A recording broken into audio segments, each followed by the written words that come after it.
Imagine a city where the skyline scrapes the heavens, a pulsating heart of dreams and grit, where immigrants chase fortunes amid the roar of yellow cabs and the whisper of subway winds. New York City, 8 million stories stacked in concrete canyons, a mosaic of ambition and ache. But beneath the glamour, a quiet crisis festers. Rents that devour paychecks, buses that drain wallets before they deliver hope, families torn by the impossible math of childcare and survival.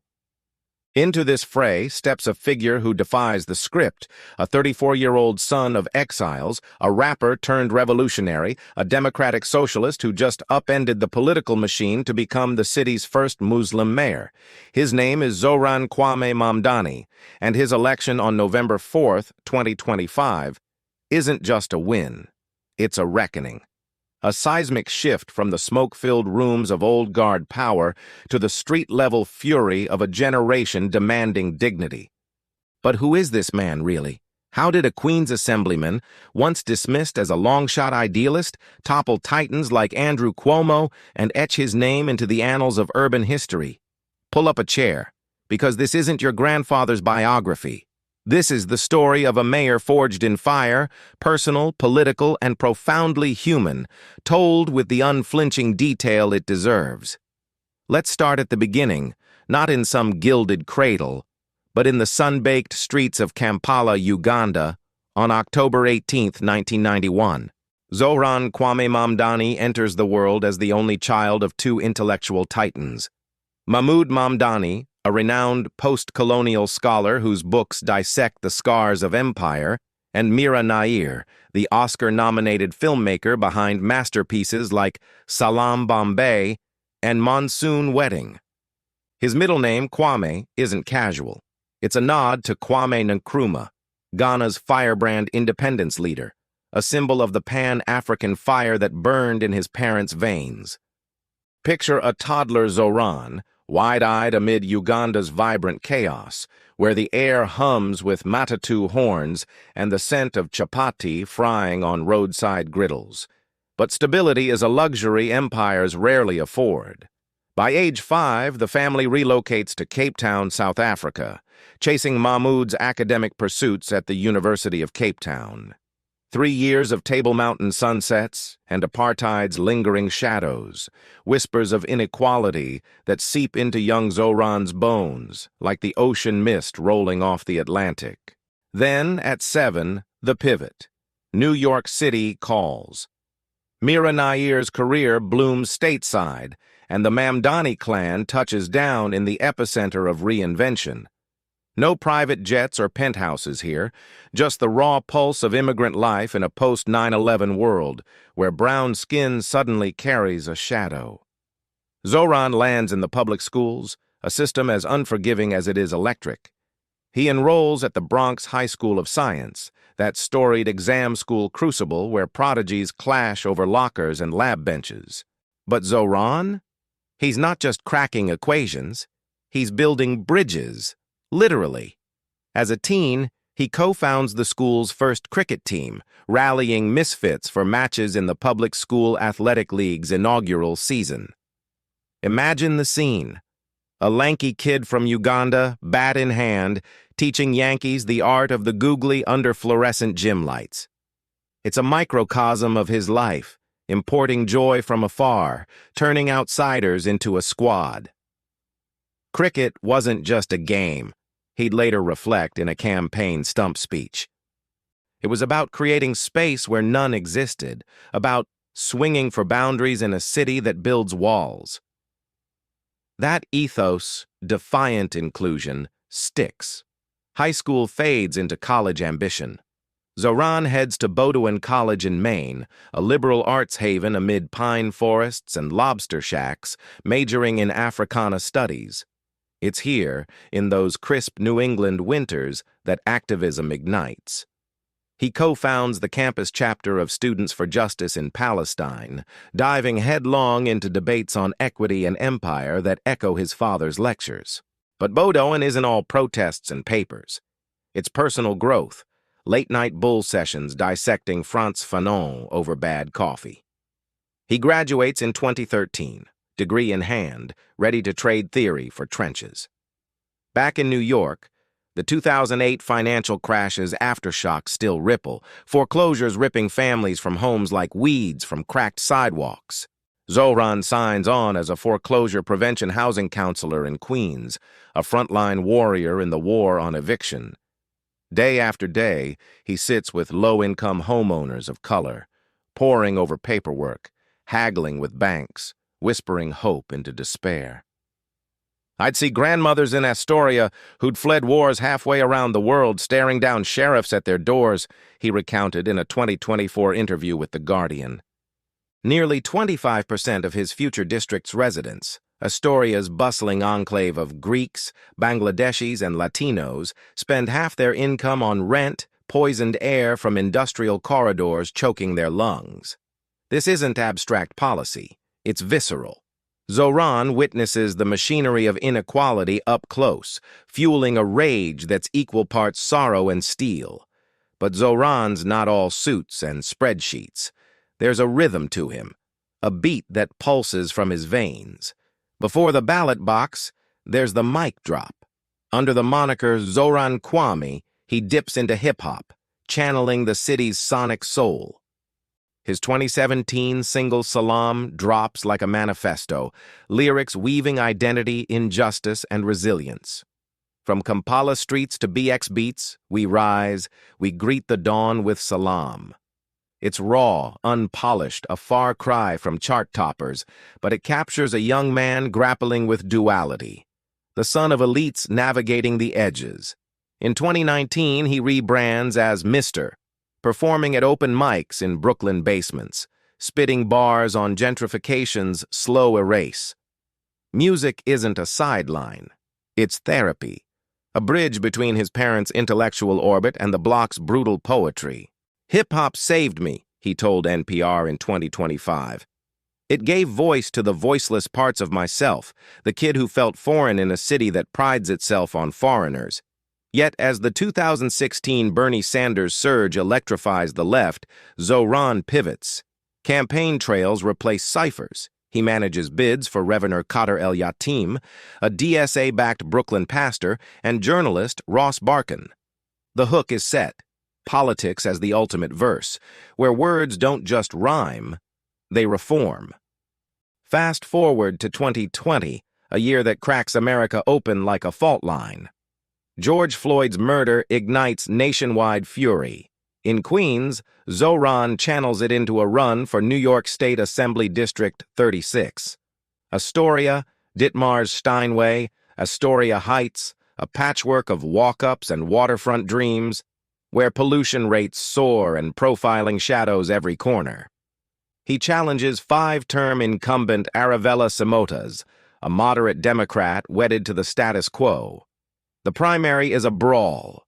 Zohran knocks 50,000 doors, rallies with taxi drivers on hunger strikes, promises rent freezes and green jobs. On June 23rd, he wins by 1,500 votes, a 52-48 squeaker that sends shockwaves through Albany.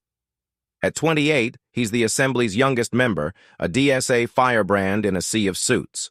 Sworn in January 2021, he hits the ground sprinting. Primary sponsor on 20 bills by May 2025, 3 becoming law, co-sponsor on 238 more.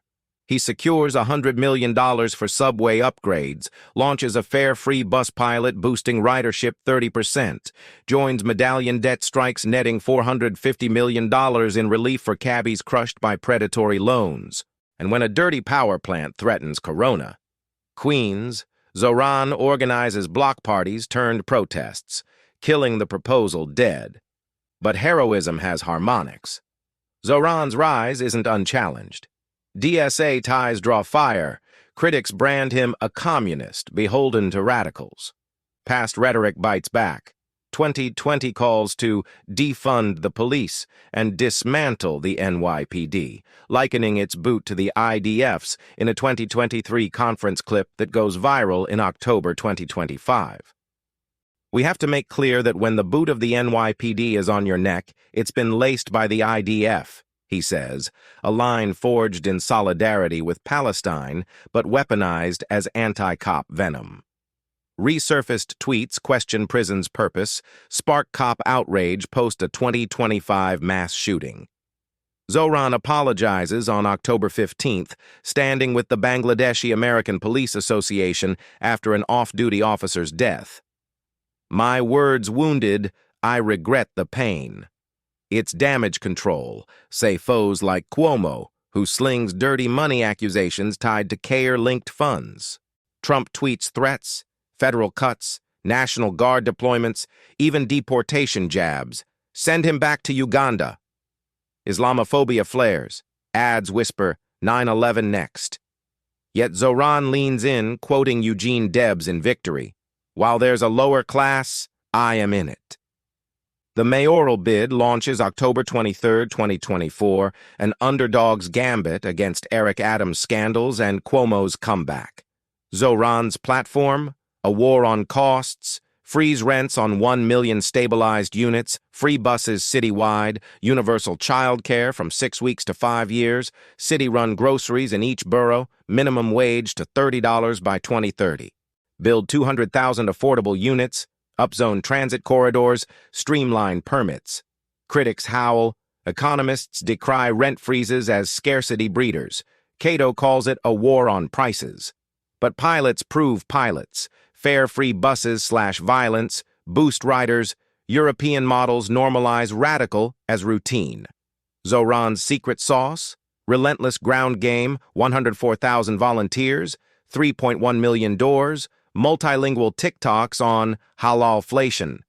He courts Black and Latino enclaves lost in the primary, dines at Nepalese spots, vows environmental justice for polluted Queens.